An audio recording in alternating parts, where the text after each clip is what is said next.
Hola, ¿cómo están? Qué gusto estar con ustedes, como lo hemos venido haciendo en cada mensaje, cada video a lo largo, pues ya de varios años.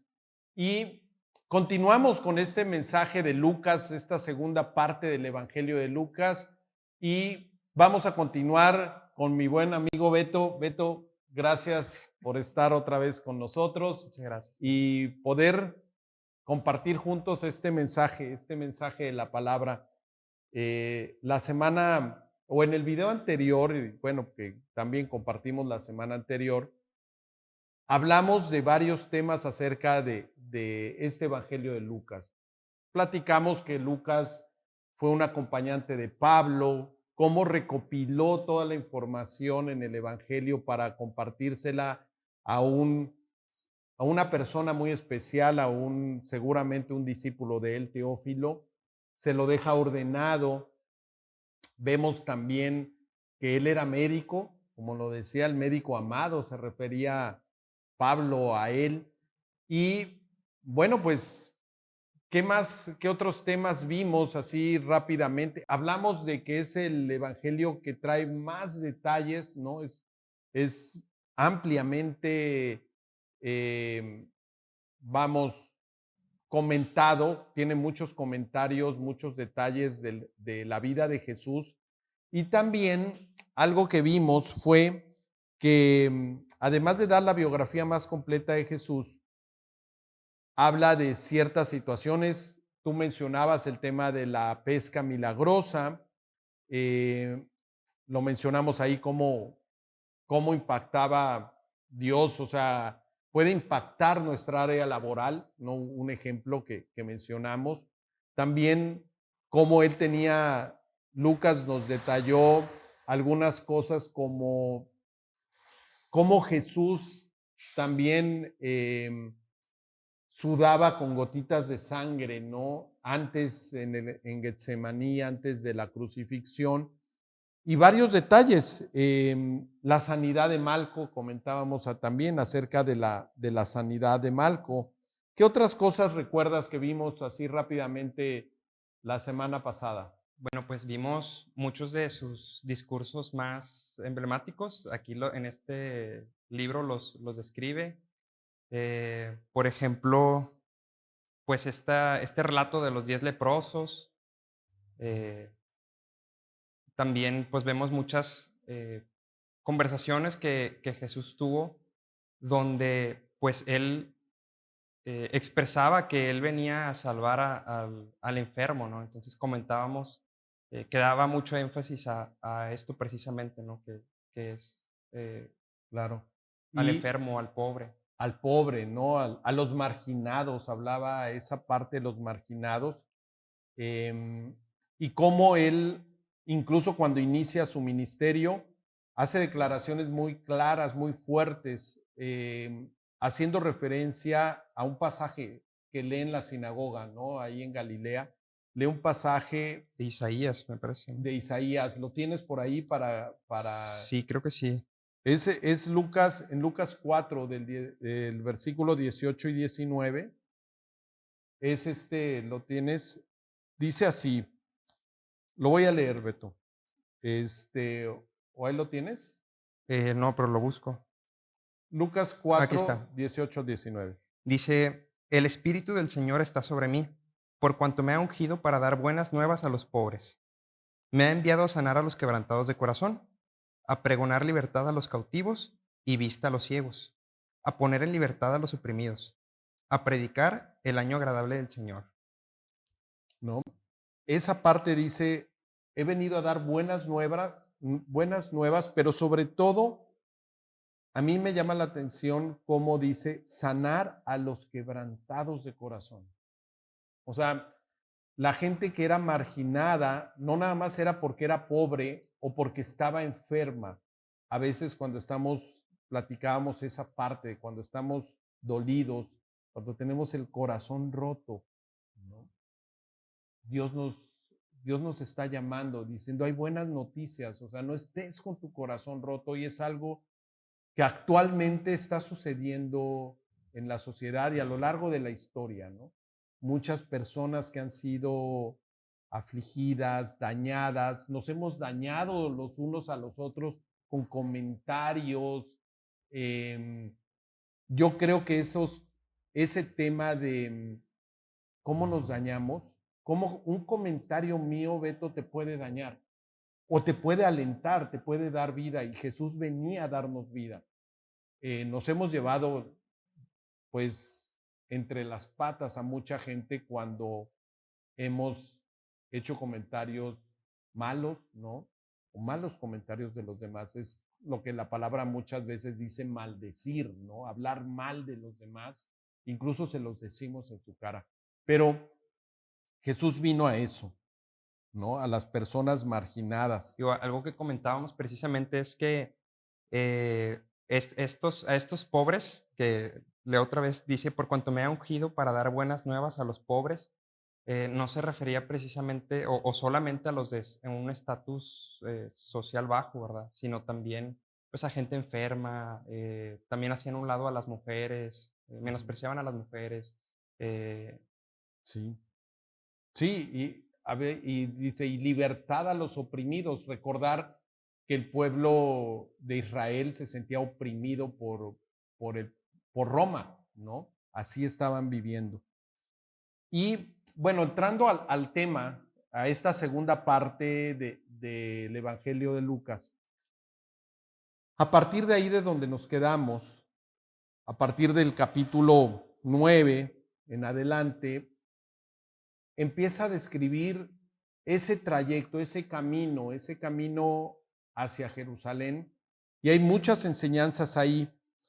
Algo que te puedo comentar, Beto, aquí, y a los que nos están viendo, es que este evangelio es un evangelio muy, muy de oración. O sea, Lucas le transmite a Teófilo y nos transmite a nosotros, obviamente ungido por el Señor y el mismo Dios escribiendo a través de Lucas, acerca de la oración. Importantísimo el tema, creo que es uno de los evangelios que más destaca este punto. Y me encontré con una parte, Beto, que es Lucas 11, del 1 al 4, donde uno de los discípulos se acerca a Jesús y le dice, Jesús, enséñanos a orar, ¿no? Y, y me gusta mucho porque es donde él les explica el Padre Nuestro, ¿no? Creo que en América Latina lo conocemos mucho. Es vamos, nos lo enseñan desde chiquitos, ¿no? Pero llega este discípulo y le dice, Jesús, enséñanos a orar, ¿no? Y entonces es cuando le dice él, cuando ores, hazlo así, ¿no? Y entonces empieza a decir en Lucas 11, del 1 al 4, Padre nuestro que estás en los cielos, santificado sea tu nombre, venga tu reino, hágase tu voluntad como en el cielo, así también en la tierra. El pan nuestro de cada día, dánoslo hoy y perdona nuestros pecados, porque también nosotros perdonamos a todos los que nos ofenden o nos deben. Y no nos metas en tentación, mas líbranos del mal. Esta parte de la oración, Beto, ahorita prácticamente la repetí. Estoy seguro que muchos de los que nos están escuchando están diciendo, ya me lo sé, ¿no? Me lo sé desde chiquito, como decía. Pero hay una parte bien importante y me gusta o quiero hacer referencia a la parte de Mateo 6. Ahí en Mateo 6, en el versículo 7, cuando recordemos algo, hay tres, voy a hacer un paréntesis. Los tres evangelios que hemos visto hasta ahorita, que estamos cerrando contigo, es el de Mateo, el de Marcos y el de Lucas. Les decimos que son sinópticos, es decir, que tienen mucha correlación, hablan prácticamente de muchas cosas en común, excepto el Evangelio de Juan, que es considerado aparte y ese lo veremos la próxima semana en un siguiente video. Pero los tres evangelios sinópticos nos dan luz de muchos pasajes. Uno de ellos de la oración. Y algo importante así como ahorita repetíamos o la gente puede repetir el Padre Nuestro, em, yo recuerdo más o menos cuando tenía yo 17 años, em, viví un asalto, una situación muy, muy difícil para 18 años, 17, 18 años tenía yo. Y fui asaltado, me robaron una camioneta, fue todo un tema muy especial. Yo creo que fue una de las veces que más cercanas me he visto enfrentando a la muerte. Y recuerdo que me quitaron la ropa, me dejaron solo en chones, ahora sí, me amarraron y me dejaron boca abajo y el tipo que me estaba asaltando y que me llevaron a un terreno y cuando me ponen hacia abajo, yo pensé que ahí me iban a dar el tiro de gracia a Dios, ¿no? Y recuerdo que lo que repetí fue el Padre Nuestro. Yo no sabía orar. Yo no sabía orar y para mí eso era orar. O sea, repetir y repetir y repetir hasta que con el tiempo empecé ahora sí, a estudiar la Biblia y me encontré con este pasaje del Padre Nuestro y en Mateo 6:7 dice así al principio, dice, y orando, no uséis vanas repeticiones como los gentiles que piensan que por su palabrería serán oídos. Yo no digo que esa vez no me escuchó Dios, yo estoy seguro que me escuchó, pero más que por estar repitiendo el Padre Nuestro, fue porque me tenía miedo y temor y clamé a Él. No, la palabra nos dice que no tenemos que repetir, o sea, repetir y repetir y repetir las cosas no es orar. Eso no es orar. Rezar es un sinónimo de orar. Eh, Dios quiere que abramos nuestro corazón y por eso en este pasaje de cuando le dice enséñanos a orar, hay algunas cosas que yo les recomiendo y te recomiendo, Beto, que tengas en la oración. Primero, un momentito de alabanza. Tú, Señor, que estás en los cielos y que sé que me escuchas, que eres Dios, que eres soberano, puedes empezar así tu oración. ¿Eh? Jesús empieza así. No nos dice que lo repitamos. Al principio, les digo ahí en Mateo, nos dice, no repitas, sino refiérete así a Dios. Y entonces, alabar a Dios, tenemos que empezar dándole honor y gloria. De ahí le decimos que venga su reino, pero tiene que venir primero en el corazón de cada uno de nosotros. Y este camino que Jesús lleva de Galilea a Jerusalén les va explicando cómo es el reino de Dios. Cuando nosotros oremos, dígale al Señor que queremos que realmente reine Él y no el humano y no los poderosos, que reine Él, pero primeramente en nuestro corazón. Eh, Hay otra parte también que habla aquí que dice que se haga la voluntad de Dios, o sea, que se haga lo que Dios quiere y no lo que nosotros queremos. Esa parte es importantísima porque la voluntad de Dios tenemos que estar dispuestos a nosotros primero a querer hacer lo que le agrada a Dios y no como Adán y Eva platicábamos alguna ocasión, ¿no? Que ellos decidieron ignorar y no hacer lo que Dios les había dicho que era bueno. Entonces, por más que repitamos el Padre Nuestro, si tú no estás haciendo las cosas que Dios quiere, pues no va a funcionar. O sea, es pura palabrería, vanas palabrerías. Y llegar hasta pedirle por lo más sencillo, por tu día a día, la provisión diaria, ¿no?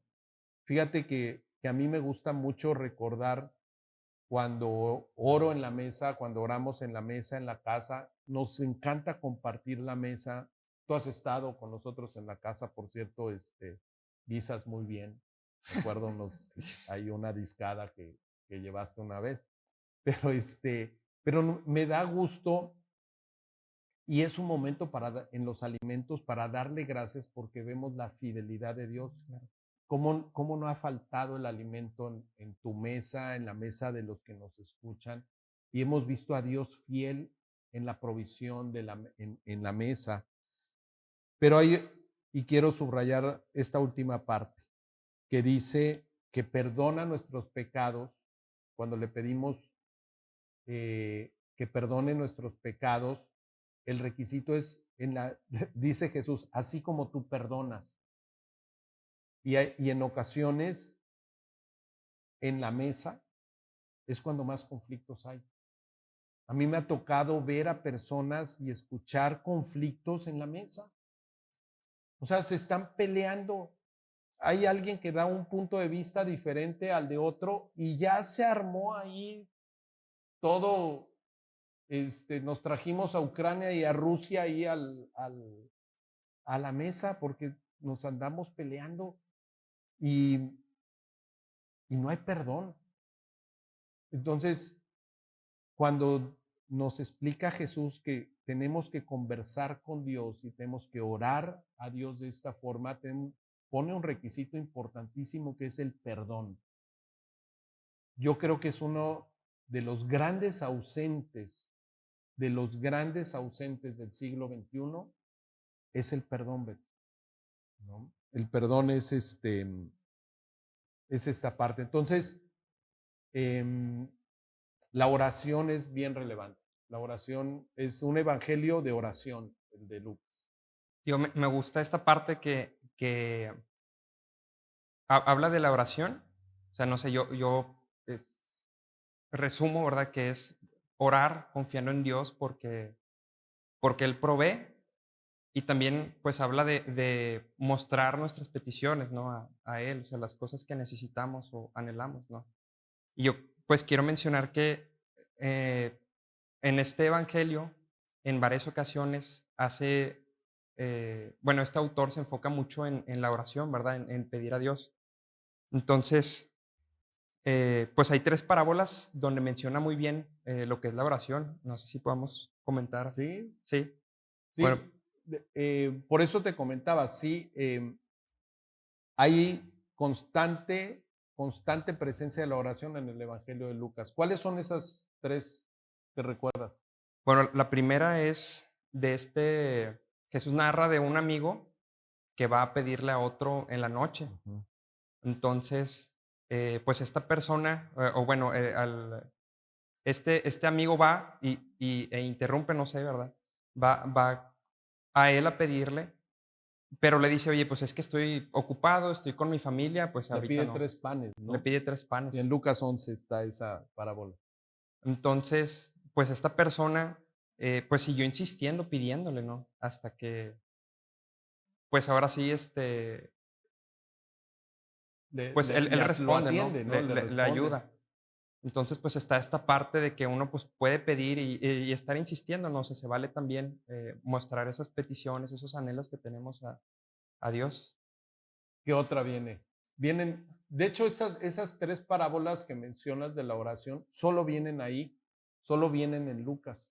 Por eso te digo que eso es como un evangelio devocional. Te dice, acércate a Dios. Está como que le está diciendo a Teófilo, ¿no? O nos está diciendo a nosotros cuando lo leamos, llega, o sea, pídele a Dios, ¿no? Otra parábola, otro pasaje en Lucas es cuando, va una mujer con un juez. Y este juez le dice, ¿verdad?, que no tiene ningún interés en ayudarla, pues, él mismo dice, ¿no?, que no le interesan las personas. Entonces, esta mujer, al estarle insistiendo, es cuando recibe la ayuda del juez. Ok. Vuelve a esta parte de ¿Qué te pedir. dice esas 2 parábolas? De cómo tenemos que conversar con Dios. Bueno, aquí, así como lo veo yo, pues, es insistiendo, ¿no? Aquí se ve esta insistencia de esta mujer ante el juez, ¿no? Entonces, Y les está diciendo Jesús, cuando tengas necesidad, ¿no? Son los necesitados, ¿no? Uno necesitaba 3 panes, ¿no? En este caso también la mujer iba con su necesidad, ¿no? A ver al juez, ¿no? Al juez, eso es en Lucas 18. sí, y aquí, bueno, quería regresar con un pasaje, donde, me parece que es de esta parte del amigo de la medianoche, ¿no? Si lo puedo leer, Sí. dice Jesús: "Yo os digo, pedid y se os dará, buscad y hallaréis, llamad y se os abrirá". Porque todo aquel que pide recibe, y el que busca halla, y el que llama se le abrirá.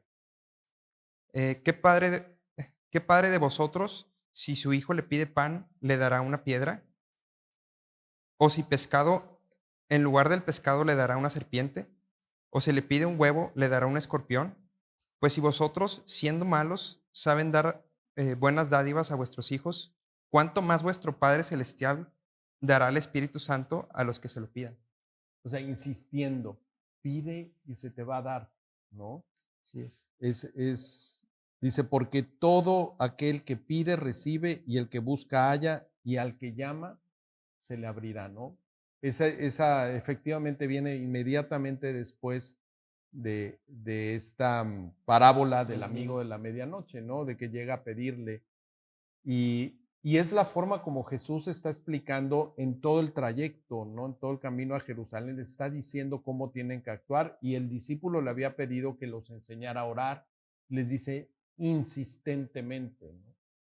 Y, y hay otra, la tercera parábola que habla, que también solo viene ahí en Lucas, es el tema de fariseo, el fariseo y el publicano, porque está diciendo, y les como que les aclara el Señor, tanto la del juez injusto como el fariseo y el publicano están en el capítulo 18, pero te dice, llega a pedir, pero sé humilde cuando ores, porque ¿recuerdas el fariseo y el publicano, cómo llegó uno y cómo llegaba el otro? Sí, bueno, pues el primero llegaba pues bueno, nada humilde, o sea, llegaba diciendo, pues gracias porque no soy como este publicano. Pelado, circunciso. Entonces, o sea, en vez de pedir a Dios, él se exaltaba solo, ¿verdad? O sea, diciendo, Soy mejor, ¿no? así es. Y este publicano, bueno, recordando que el publicano pues era un cobrador de impuestos, de los cuales pues los menospreciaban, ¿no? Por estar en contra de estas, de la sociedad. Entonces, eh, pues él se muestra arrepentido ante Jesús. Entonces se ve ahí un contraste entre las dos personas, ¿no? Sí, este punto que dices de que él era un cobrador de impuestos, era un marginado. O sea, porque a veces incluso ellos no escogían, en ocasiones ellos no escogían ser los que cobraran impuestos, a veces se lo imponían los romanos y llegaban a decir, tú vas a cobrar mis impuestos. Y tenían que hacerlo, y entonces eran mal vistos por la sociedad y, y él se consideraba pecador, o sea, él se sentía que lo que lo estaban obligando a hacer, ¿no? Pues era hacerle un daño a su pueblo, ¿no? Entonces sí hay efectivamente otro tema de cómo llegar a orar reconociendo que es uno pecador delante del Señor, que la ha regado, ¿no? Es, es, es esta parte. Entonces, definitivamente Jesús nos está diciendo todo el camino que Él viene por los marginados, por los Por los pobres, pobres. ¿no? Hay otra parte, hablando de las parábolas y cómo les va explicando en forma muy cotidiana, con ejemplos muy del día a día, las escrituras. En el trayecto a Jerusalén, por ejemplo, ahorita que hablábamos de las comidas, Beto, este, que cómo hay conflictos luego en la mesa, ¿no? En la mesa de las familias y hay gente que hasta se pone nerviosa cuando se va a juntar las familias a comer juntas, ¿no? Juntas, porque, uy, ya llegó el tío con el que no se llevan, ¿no? O de veras, hay situaciones así. Pero bueno, así sucedía esta parte del fariseo y el publicano que veían menos o más, ellos se creían más que mejores que otros. Jesús les dice, hay una parábola en donde en ese camino, bueno, no es una parábola, perdón, tiene Jesús una comida con los fariseos. Ahí mismo en el capítulo 11, ese capítulo 11 está lleno de enseñanza. Y es donde empieza a decir, hay escribas y fariseos, ¿no? Les habla muy fuerte porque eran soberbios, porque se sentían más que los demás. Y se las canta bien clarito, ¿no? O sea, los enfrenta diciendo que eran hipócritas, ¿no? Hay de ustedes, han matado a los profetas, hay de ustedes, o sea, los religiosos. Y de veras tratemos de no caer en ser religiosos, que somos, que aparentamos a veces tener una vida muy santa, muy bien en la iglesia, el domingo, cuando asistes a tus reuniones, eh, y el resto de la semana estás criticando, murmurando, etcétera. O sea, habla Dios muy fuerte y de veras, o sea, si tú te llegas a sentir más que los demás, lee ese Lucas, ese pasaje de Lucas 11 del 37 al 52. Está muy fuerte. Evitemos esa parte.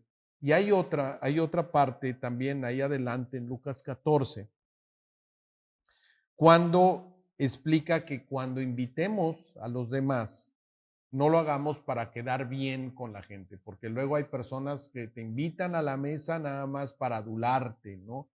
Sino que invitemos a los necesitados. Es como un momento de compartir, pues todos los que tenemos necesidad, ¿no? Y no hablo nuevamente nada más a los necesitados de pan, sino a veces a los necesitados de compañía, a los necesitados de consuelo, de convivir, aquellos que a lo mejor están solitos, ¿no? Al foráneo, ¿no? Tus compañeros de foráneos que dice, oye, el domingo están solillos y invitarlos, acercarlos. Eso es lo que dice el Señor, esos que tienen necesidad de tener una familia, ¿no? Entonces, incluso hay una parte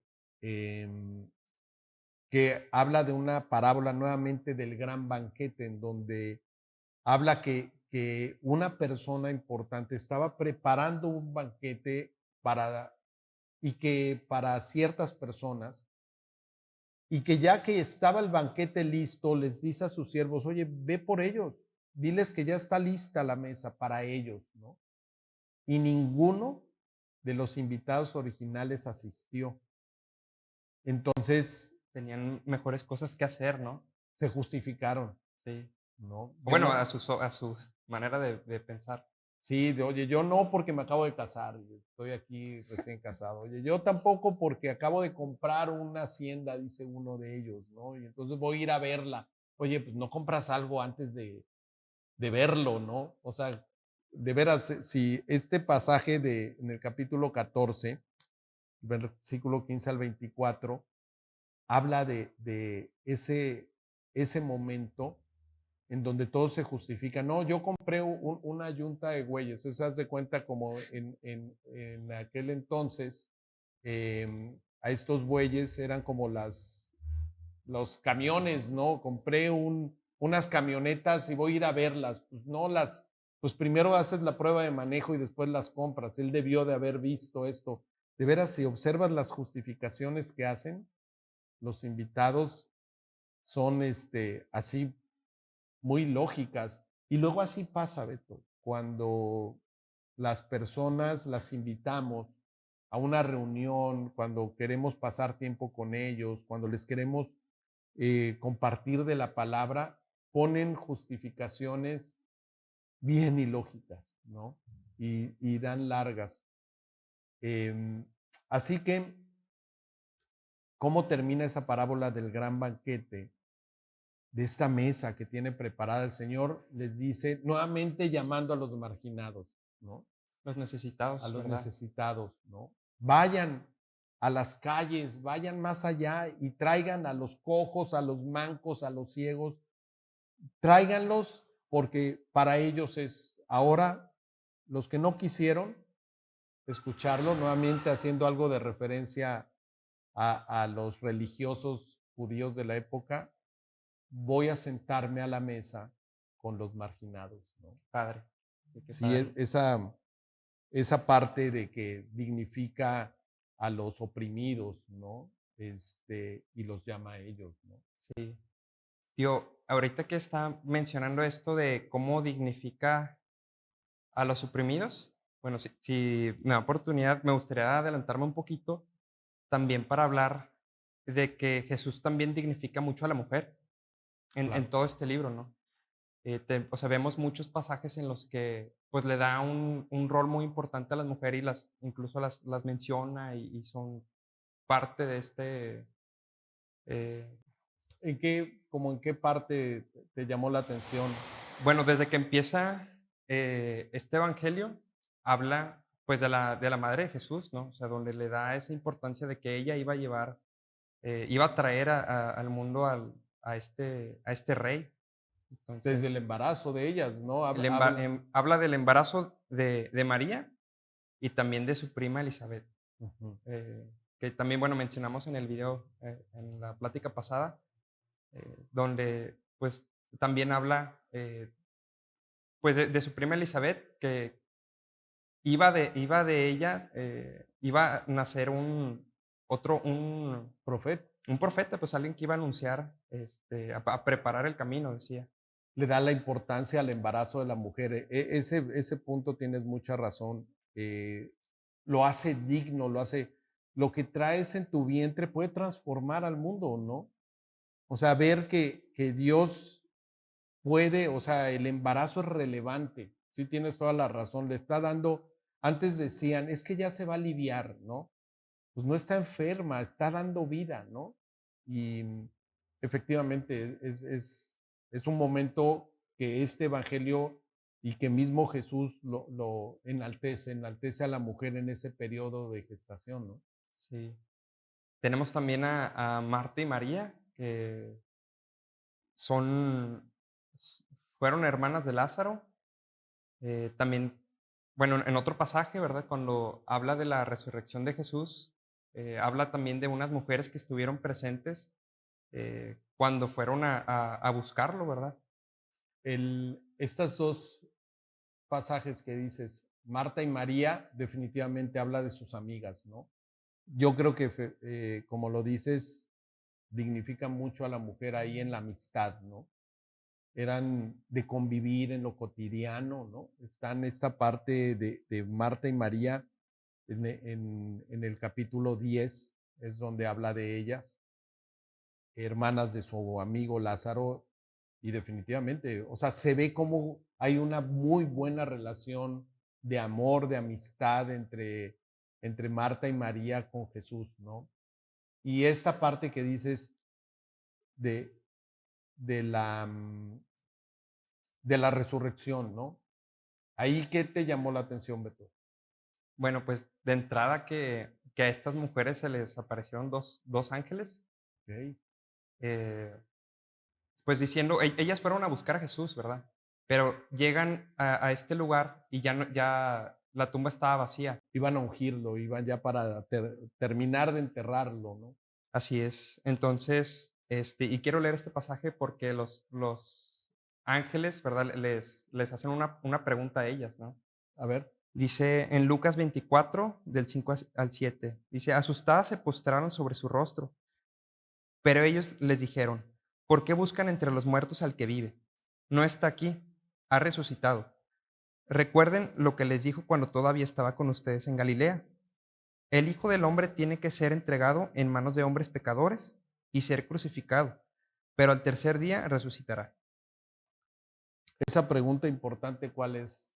¿Por qué buscan entre los muertos al que vive? ¿Y por qué te llamó la atención? Bueno, obviamente todo el relato pues es impresionante, ¿no? Ya no estaba Jesús, se les aparecieron los ángeles, pero también, no sé, o sea, si nos ponemos a reflexionar, hay mucha gente que busca en otras partes, ¿no? O sea, aquí estaban buscando a alguien muerto, ¿no? Entonces, pues me llama la atención que los ángeles pues aseguran de que Jesús estaba vivo. Bueno, esta parte de que dicen, ¿por qué buscan entre los muertos al que vive? definitivamente, ellas iban a ese tema, pero la pregunta también a mí me llama mucho la atención porque a veces hacemos eso aquí, en la actualidad. Buscamos la espiritualidad, buscamos tener una vida espiritual entre los muertos. O sea, ¿a qué me refiero con esto? A que a veces nos acercamos a Gandhi, ¿no? Y queremos encontrar la paz en nosotros a través de frases de un muerto. Gandhi ya se murió, claro, hizo cosas relevantes, pero estamos buscando entre los muertos al Dios vivo, ¿no? A veces buscando filosofías, ideologías de filósofos ya muertos, ¿no? Aludimos a frases de personas que ya murieron. Y es que estamos buscando en la actualidad la espiritualidad entre los muertos. Como esa pregunta yo te la haría y se la haría a las personas que nos están viendo o escuchando. ¿Por qué buscan entre los muertos al que vive? Jesús está vivo. Y es esa pregunta que les hacen los ángeles. Jesús está vivo y quiere darnos una vida abundante. No tenemos que buscar en otro lado. Claro, yo no digo que no hay temas profundos y de verdad en las vidas de otras personas, pero el que realmente dio su vida por ti y está vivo, y como dices, y fueron testigos de la resurrección, muchos como estas mujeres fueron, es Jesús. Ahora, decías esta parte de dignificar a la mujer, el hecho de que ellas fueran las primeras, Beto, ellos fueran las primeras en ver la tumba vacía, las estaba haciendo testigos del evento más importante en toda la eternidad, en toda la era la resurrección de Jesús. ¿Quiénes fueron testigos? Las mujeres. Los primeros testigos Fueron fueron mujeres. mujeres, ¿no? Entonces, definitivamente, gracias a Dios porque nos da Él viene a darle una igualdad de posición delante de Él al hombre y a la mujer, a pesar de que sabemos que el hombre muchas veces ha tratado de ver menos a la mujer y la sociedad en la historia, o al día de hoy, que también las mujeres están luchando por algo que Dios ya lo está dando, lo está ofreciendo si lo vemos desde ese punto de vista, ¿no? Entonces,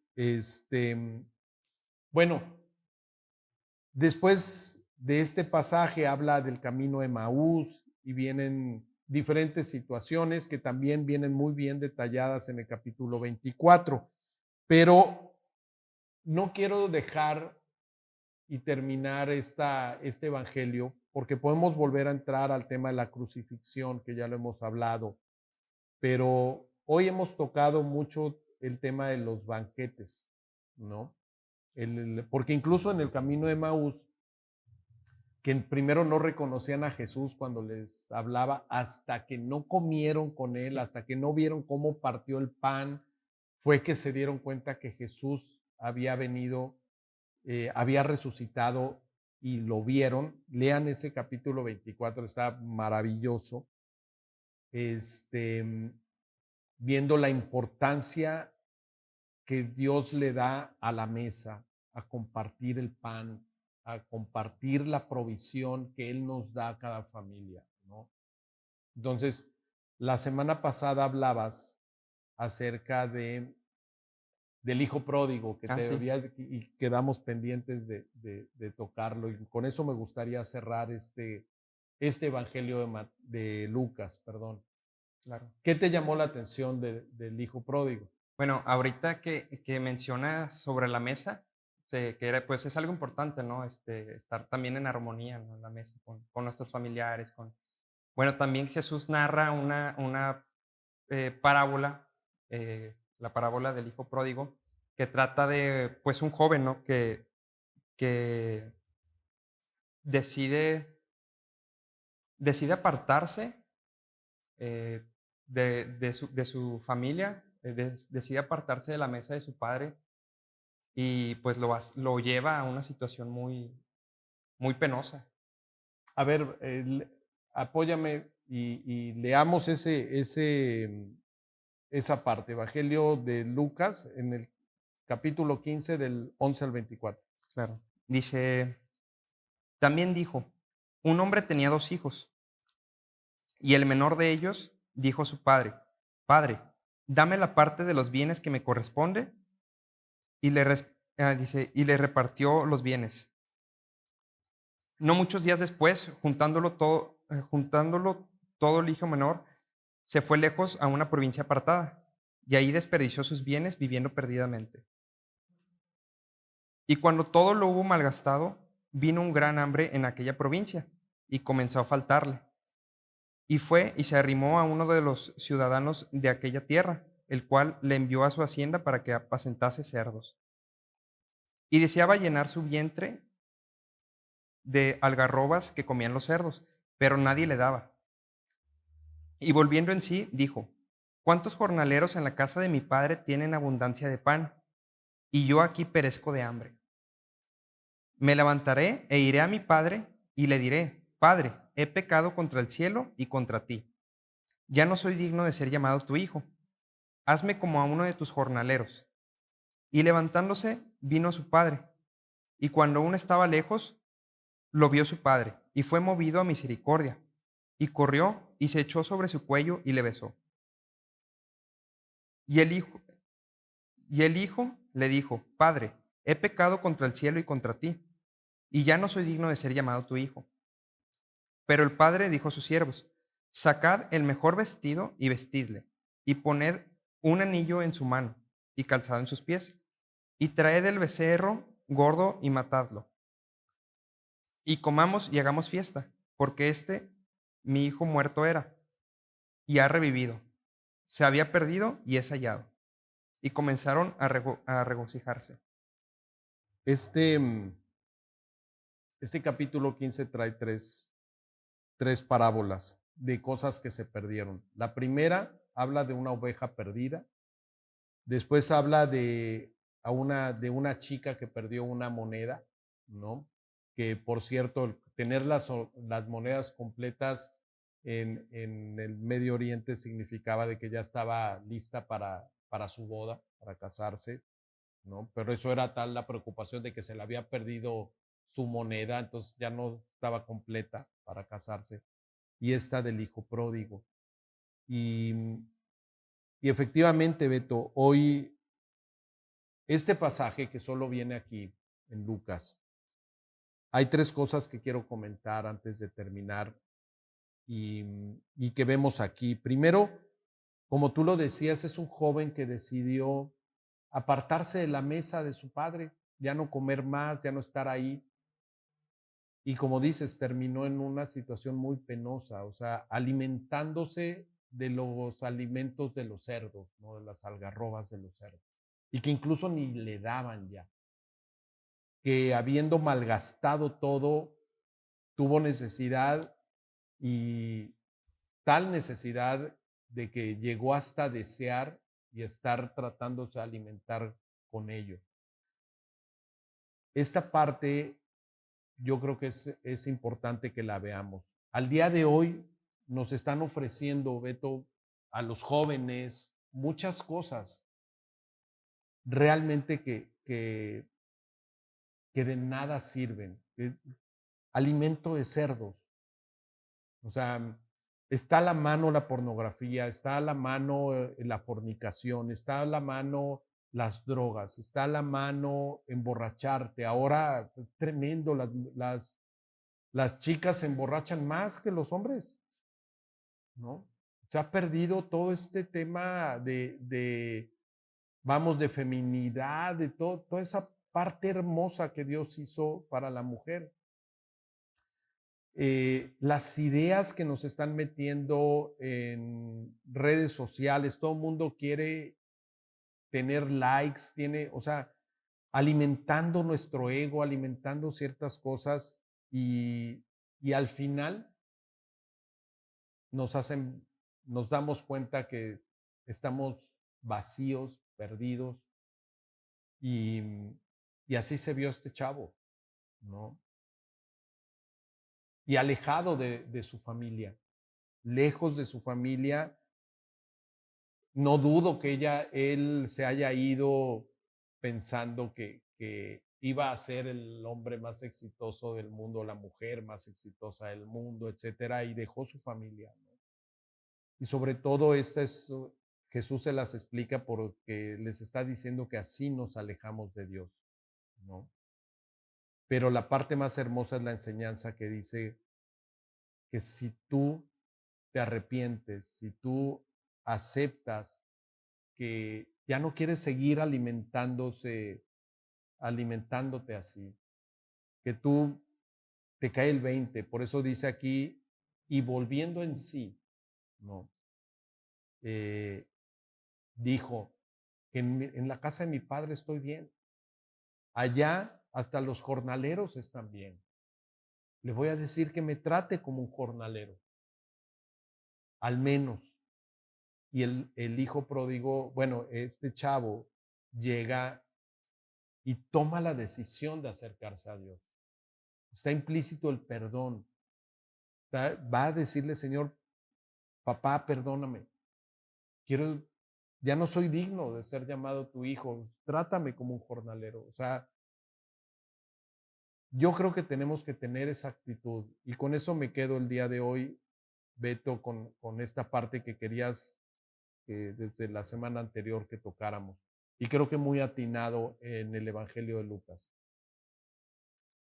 Hoy Dios nos está invitando a que nos acerquemos a Él, que dejemos esta vida que realmente nos está haciendo sufrir, nos está marginando, nos está dejando con el corazón quebrantado y nos está diciendo, ven, dice el Señor, en el mundo tendréis aflicción, pero no la pasen solo, confíen, yo he vencido al mundo. Y esa parte yo invito a los que nos están escuchando el día de hoy, que regresemos a la mesa del Padre. El Padre va a matar un gran becerro de fiesta. El Padre va a estar feliz ahí en ese capítulo 15. Y si hoy tú nos estás escuchando, nos estás viendo, y nuevamente, como lo decía la semana anterior, estás pasando por un momento de quebrantamiento en tu corazón, de necesidad en tu vida, la solución es Jesús. La solución es regresar al Padre. Así que yo te invito hoy a que le digas que, que aunque no eres digno, quieres regresar a la mesa, a estar en convivencia con el Padre. ¿Lo quieres hacer? Vamos a orar y dile, sal de veras, te invito a que salgas de esta situación en la que estás viviendo. Yo te digo que cierres tus ojos, te invito a que cierres tus ojos y que le digas al Señor, ahí donde estás, porque estoy seguro que Él está entre tú y nosotros, porque dice que donde dos o más están reunidos en su nombre, Él está en medio, y yo sé que está en medio de ti y de mí en este momento. Y dile así, Señor, reconozco que he desperdiciado mi vida, Señor, que he tomado decisiones equivocadas, que he lastimado a la gente que amo y te pido perdón.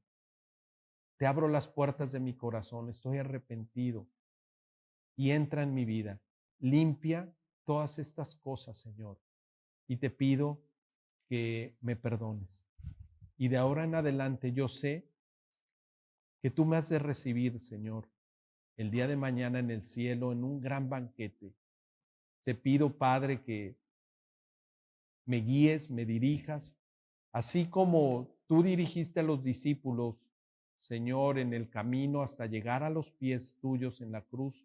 Hoy estoy delante de ti, aceptando que tú moriste por mí en la cruz, por estos errores que te declaro que he hecho, pero también yo sé que tú eres el Señor de mi vida de ahora en adelante. Guíame hasta llegar a verte cara a cara en el momento que tú me llames a tu presencia. En el nombre de Jesús. Amén. Muy Algo, bien. algo que quiero compartir también, pues es que si tú hiciste esta oración, pues hoy tú fuiste hallado. Y bueno, hay otro versículo, hay dos versículos que quiero compartir de este evangelio. El primero es el de Lucas 15:7, que dice: Les digo que así es también en el cielo. Habrá más gozo por un solo pecador que se arrepienta que por 99 justos que no necesitan arrepentirse. Y otro donde menciona, dice: Les digo que asimismo se alegra Dios con sus ángeles por un pecador que se arrepiente. Entonces hoy hay fiesta en el cielo si tú tomaste esta oración, si tú hiciste esta oración con nosotros. Exacto. Hay fiesta y alabanzas en el cielo, a lo mejor no cantadas con guitarra, ¿no? Pero hay alabanzas para Dios, de Dios y para Él por parte de los ángeles. ¿Sabes qué? Efectivamente, si alguien tomó la decisión el día de hoy y nos gozamos también nosotros, Beto, de compartir que ojalá y cada vez más personas puedan ir con gozo como las mujeres, ¿no? A decirles, ha resucitado, ¿no? No busquen entre los muertos al que vive, Dios vive y nos está ahora sí ofreciendo una vida abundante. Gracias, Beto, por compartir, Lucas, Muchas gracias por y nos invitarme. veremos pronto. Te voy a volver a invitar en otra ocasión y gracias a todos ustedes por estar con nosotros. Que Dios los bendiga.